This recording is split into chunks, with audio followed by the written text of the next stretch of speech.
This is Robert Harper with Virginia Farm Bureau's Grain Division. Glad to bring you the Merchandiser Minute today for Friday, March the 19th, 2021.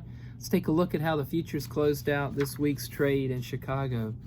We've got May corn up 18 cents for the week to close at $5.57. May beans up 3 cents to close at $14.16. And July wheat, your new crop wheat contract, Chicago wheat down 13 cents for the week to close at $6.19. What an interesting week we had. It looked like we had more consolidation by the funds. We had a lot of volatility contained in the ranges that we were trading in. And we had a big liquidation day on Thursday just across the board. Crude oil was down almost $5 a barrel, and it seemed like that brought a risk-off atmosphere to so many commodities and even the stock markets that day, yesterday, Thursday. So an interesting week. We've talked about it here. I have for a long time, and Josie as well, as we get to speak with you each day during the week, that we've just got to keep this posture straight in our minds, that we're going to have a lot of volatility. Even if it's within ranges, we're going to have volatility. And we saw that this week with beans down almost 30 cents on Thursday, yesterday, depending on what contract you're looking at. And today, the nearby bean contract was up 24. So one of the things this week was interesting, and it happened yesterday in Anchorage, Alaska. It was the first high-level trade meeting between the Biden administration and China. There's a lot of information about that. Y'all have probably delved into that some.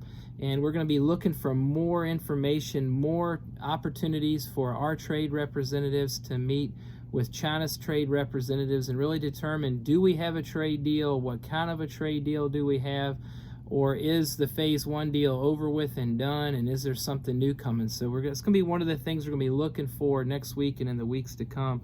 Our U.S. Secretary of State, Tony Blinken, led that meeting from the U.S. side. So take a look at that. It was a big deal yesterday. And another big thing this week that we can't look away from that seemed price positive, just like China and the U.S. meeting to talk about trade, was 4 days in a row this week we saw flash sales announcements. That's daily purchases of over 100,000 metric tons in a contract.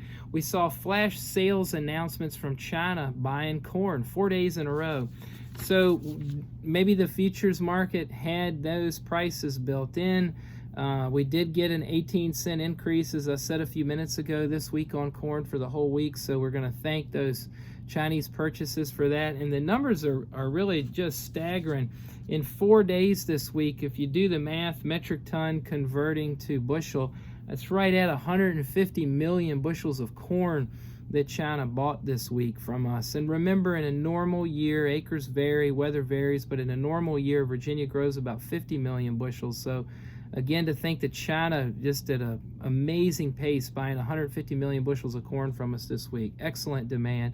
And remember, we're still shipping that ethanol overseas to China, and that's been a big help. As we look at the EIA report this week, we saw production up 3.5%. We saw stocks down again this week, 3.3%. And if you've noticed something over the last few weeks as we talk about ethanol, you've seen a big drawdown in stocks. That's obviously price positive. But the amazing thing is, a part of that drawdown is these purchases of U.S. ethanol that China's made. So that's a great story to keep our eyes on. When we look at inspections this week, if my math is right, we broke a record on the amount of corn that left the United States this week. Not sales, but what actually got loaded. The inspections report on Monday, 86 million bushel, way above. We do see the bean loading pace slowing down just a little bit. People have done this a lot longer than me. They've watched it a long time, tell me this is normal for this time of year. And if you flip the page over and you look over the last 2 weeks at how many boats have loaded and departed from ports in Brazil with soybeans, are really leaving Brazil right now. It makes sense that some of our loadings are going to slow down a little bit. So beans were as expected, but that number is going lower. And wheat was also way above average this week on what we loaded out, a mini month high. When we look at the sales, beans and wheat came in as expected for the week. Corn came in above. And right down the list, interestingly enough, China and Mexico were the number 1 and number 2 purchasers of U.S. corn, U.S. beans, and U.S. wheat last week. So that's something to appreciate. We did see in the headlines this week, we have a new confirmed EPA administrator, Michael Regan. We have a new confirmed U.S. Trade Representative, Catherine Tai. I think I'm pronouncing her last name correctly.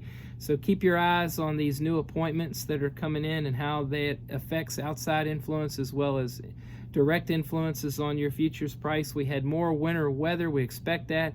It's still winter time, but we did see parts of Colorado get a major snowstorm that's impacted some logistics, but those hardworking folks out there are used to that and they're working through it really good.